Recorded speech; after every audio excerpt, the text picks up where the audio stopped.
अस्सलाम वालेकुम दोस्तों, कैसे हो आप? उम्मीद करता हूँ खैरियत से होंगे। एक नई वीडियो के साथ आपको खुशामदीद कहता हूँ अपने यूट्यूब चैनल पे। आज की वीडियो में हम ओसेंटी के टॉपिक को देखने जा रहे हैं। पिछली वीडियो में हमने देखा कि ओपन सोर्स इंटेलिजेंस क्या होती है और कैसे यूज़ की जाती है और कहाँ पर इसका इस्तेमाल होता है। आज की वीडियो में हम इसकी टाइप्स को देखेंगे, जैसा कि मैंने पिछली वीडियो में भी आपको बताया था कि टाइप्स कौन-कौन सी होती हैं और आज जो है वो दोबारा से डिस्कस करेंगे और इसको और फिर उसके अंदर जो है वो कौन-सी मेथोडोलॉजीज़ यूज़ की जाती हैं, पैसिव के अंदर है और एक्टिव के अंदर कौन-सी यूज़ होती हैं, उस पे बात करेंगे। तो शॉर्टली बहुत जल्दी-जल्दी जो है मैं आपके सामने आपको बता देता हूँ। अगर आप इसको डीप पढ़ना चाहते हैं तो इंशाल्लाह मैं इस पे ब्लॉग भी लिखूँगा, तो आप उसको जाके पढ़ सकेंगे। लिंक आपको डिस्क्रिप्शन में मिल जाएगा। तो चलो बगैर देर किए वीडियो को स्टार्ट करते हैं, लेकिन उससे पहले चैनल को सब्सक्राइब कर लेना ताकि इस तरह की जो मज़ीद वीडियोज़ आएँगी आगे, वो आप देख सको, देर ना करो।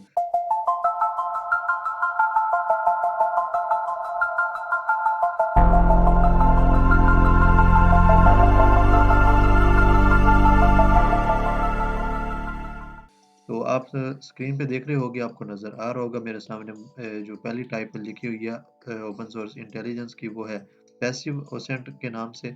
और मैंने आपको जैसा कि बताया था कि इसमें होता क्या है कि बेसिकली इसमें आप जो आपका टारगेट होता है, आप उसके साथ इंटरेक्ट नहीं करते, आप उसके साथ बातचीत नहीं करते या आप उसके रिलेटेड कोई भी अगर बंदा है उससे बातचीत नहीं करते।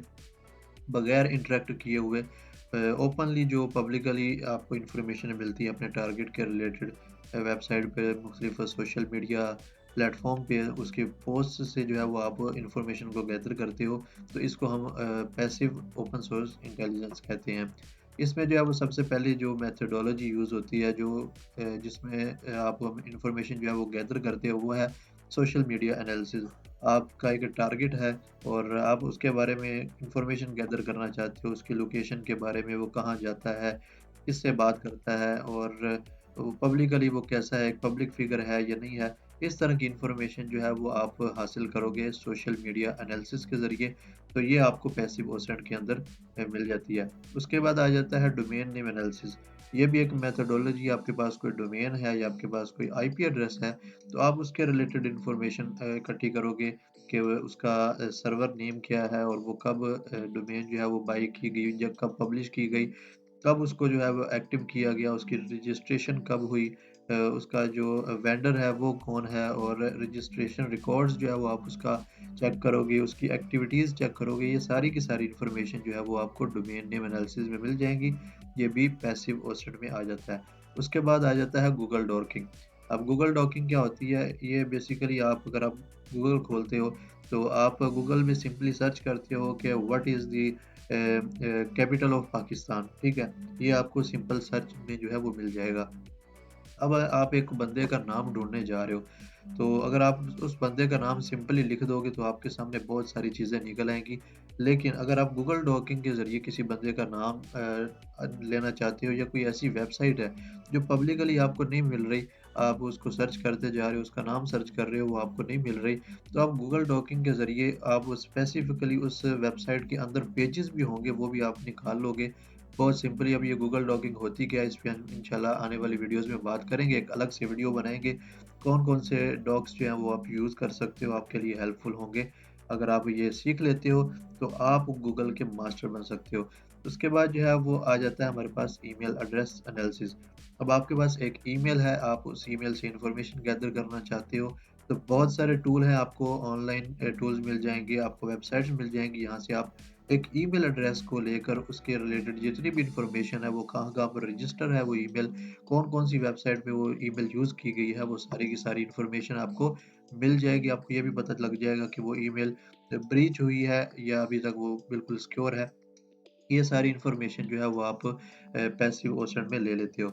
उसके बाद जो है वो आगे आ जाता है मेटा डाटा एनालिसिस। इसमें जो है वो आप किसी कोई आपके पास टारगेट है, उसके रिलेटेड इन्फॉर्मेशन वेबसाइट के कोई इन्फॉर्मेशन है वो आप गैदर कर सकते हो।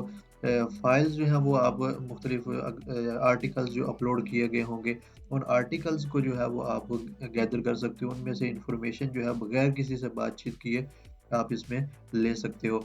उसके बाद जो public record and government database, जो गवर्नमेंट की डेटाबेस होती हैं, वहाँ से आप इन्फॉर्मेशन गैदर कर सकते हो। पब्लिक रिकॉर्ड्स आजकल गूगल पे बहुत ज़्यादा पड़े हुए हैं, उनसे जो है वो आप डाटा ले सकते हो। ये सारी की सारी इन्फॉर्मेशन जो है वो आप पैसिव ओसेट में लेते हो। उसके बाद वेब स्क्रैपिंग आ जाता है। वेब स्क्रैपिंग क्या होती है कि आप एक टूल यूज़ करते हो, वेब स्क्रैपर के नाम से कोई टूल है।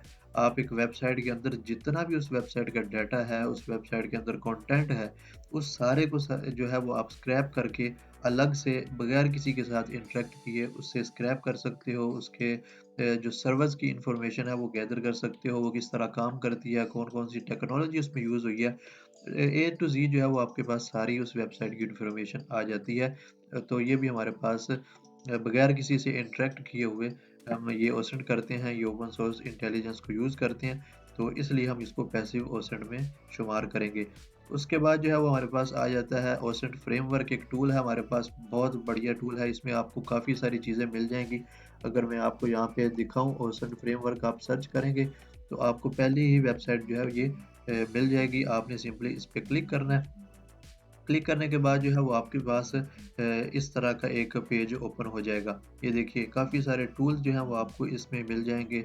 यूज़र नेम आप सर्च कर सकते हो, ईमेल एड्रेस सर्च कर सकते हो। इस पे एक मुकम्मल कंप्लीट वीडियो जो है वो हम अलग से बनाएँगे। अच्छा, उसके बाद आ जाता है नेटवर्क एनालिसिस। अब नेटवर्क एनालिसिस में आप किसी से इंटरैक्ट किए बगैर आप उस नेटवर्क की इन्फॉर्मेशन गैदर कर सकते हो। उसमें पोर्ट कौन-कौन सी ओपन है, उस सिस्टम में कौन-कौन सी सर्विसेज़ जो है वो चल रही हैं। ये सारी चीज़ें जो है वो आप गैदर करोगे पैसिव ओसेट के अंदर। कौन से टूल यूज़ होंगे वो आगे आने वाली वीडियो में देखेंगे। अब आ जाता है एक्टिव ओसेट। एक्टिव ओसेट के अंदर जो है वो आप एक टारगेट के बारे में इन्फॉर्मेशन गैदर करना चाहते हो, तो आप जाओगे, आप किसी कंपनी में जाओगे, उस बंदे के बारे में पूछोगे, किसी बंदे से बात करोगे कि भाई ये शख्स है, इसके बारे में मुझे इन्फॉर्मेशन लेनी है, ये मेरा टारगेट है, मुझे इसके बारे में इन्फॉर्मेशन लेनी है, तो बताओ तुम इसके बारे में क्या जानते हो? आप जो है वो क्यू-एन-ए सेशन करोगे लोगों के साथ, किसी के बारे में इन्फॉर्मेशन गैदर करने के लिए, इंटरव्यूज़ रखोगे या उससे खुद जाके जो है वो आप माँगोगे, किसी तरह से किसी तरीके से उससे इन्फॉर्मेशन लेने की कोशिश करोगे, तो ये एक्टिव ओसेंट में आ जाता है। अब इसमें जो है वो टेक्नोलॉजी कौन-सी यूज़ होती है, मेथोडोलॉजीज़ क्या हैं, तो सबसे पहली जो बहुत ज़्यादा यूज़ होने वाली वो है सोशल इंजीनियरिंग। ये सोशल इंजीनियरिंग आपको पता होगा, जैसे फ़िशिंग अटैक्स होते हैं, एक अपने जो आपका टारगेट होता है उसको, उसके माइंड को जो है वो आपने हैक करना होता है एक तरीके से, उसके माइंड को आपने डाइवर्ट करना होता है। आपने उस तरह इसको इस तरह कहानी डालनी होती है कि वो आपकी बात पर यकीन करके आपको अपनी इन्फॉर्मेशन देने पे मजबूर हो जाए। तो ये जो है वो social media sorry social engineering में आ जाता है। उसके बाद जो है फ़िशिंग, मैंने जैसा कि आपको बताया, बिल्कुल सोशल इंजीनियरिंग की ही एक टाइप है। फ़िशिंग के ज़रिए आप एक ऐसा ईमेल या एक ऐसा मैसेज भेजते हो अपने टारगेट को कि उसमें कोई न कोई उसको लालच दिया गया होता है या उसको डराया जा रहा होता है उस मैसेज के अंदर कि आपका अकाउंट जो है वो हैक हो चुका है, तो लिहाज़ा अपने अकाउंट को रिकवर कीजिए, इस लिंक पे क्लिक कीजिए, या आपका जो है वो इतना इनाम निकला है, तो आप जो है वो इस नंबर पे इतने पैसे सेंड कीजिए। इस तरह की बहुत सारी ढेर सारी मिसालें आपको मिल जाएँगी, तो ये फ़िशिंग में आ जाता है। आगे फ़िशिंग की भी टाइप्स हैं, उस पे हम देखेंगे आगे, बहुत वीडियो हमारी जो है वो आने वाली हैं। उसके बाद आ जाता है जी हमारे पास डायरेक्ट कॉन्टैक्ट एंड इंटरव्यूज़ आ जाते हैं। जैसे कि मैंने पहले बताया कि आप इंटरव्यूज़ करोगे, लोगों के साथ डायरेक्ट कॉन्टैक्ट करोगे, उनसे जो है वो इन्फॉर्मेशन लोगे। उसके बाद हनी पॉट्स आ सकते हैं। हनी पॉट्स क्या होती हैं कि आप एक सिस्टम के अंदर जा रहे हो और सिस्टम के अंदर जो है वो एक ऐसा फ़ोल्डर रख दिया जाता है कि जो दिखने में बहुत ही ज़्यादा जो है वो सेंसिटिव लग रहा होता है। जो हैकर, जो अटैकर होता है, जब वो आपके सिस्टम पे अटैक कर रहा होता है, तो आप उस फ़ाइल को जो है वो ऐसा बना देते हो कि वो सेंसिटिव नज़र आ रही होती है, लेकिन उसके अंदर कोई ऐसी चीज़ आपको नज़र नहीं आती। लेकिन जैसे ही वो ओपन की जाती है, तो जो एक अलर्ट होता है वो बंदे को मिल जाता है, उस नेटवर्क इंजीनियर को मिल जाता है कि भाई किसी ने इस हनी पॉट को, यानी कि इस फ़ाइल को या फ़ोल्डर को ओपन किया, तो वो पकड़ा जाता है। तो इस तरह जो है वो आप इसको यूज़ करते हुए किसी बंदे की इन्फॉर्मेशन भी गैदर कर सकते हो। उसके बाद टारगेटेड सर्वेज़ एंड पोल्स वगैरह, वही आ गया बात कि आप सर्वेज़ करोगे, आप लोगों के साथ इंटरव्यू करोगे, क्यू-एन-ए सेशन करोगे। उससे जो है वो आपके पास काफ़ी सारी इन्फॉर्मेशन गैदर हो जाएगी। ग्रुप्स में जो है वो आप इन्फॉर्मेशन गैदर करोगे। उसके बाद इंटरैक्टिव पार्टिसिपेशन करोगे। आप मुख्तलिफ ऑनलाइन फ़ोरम्स पे जाके, ग्रुप्स में जाके डिस्कशन करोगे, सोशल मीडिया पे बातचीत करोगे, लोगों के साथ एंगेज करोगे। तो वहाँ से भी आपके पास काफ़ी सारी इन्फॉर्मेशन आ जाएगी।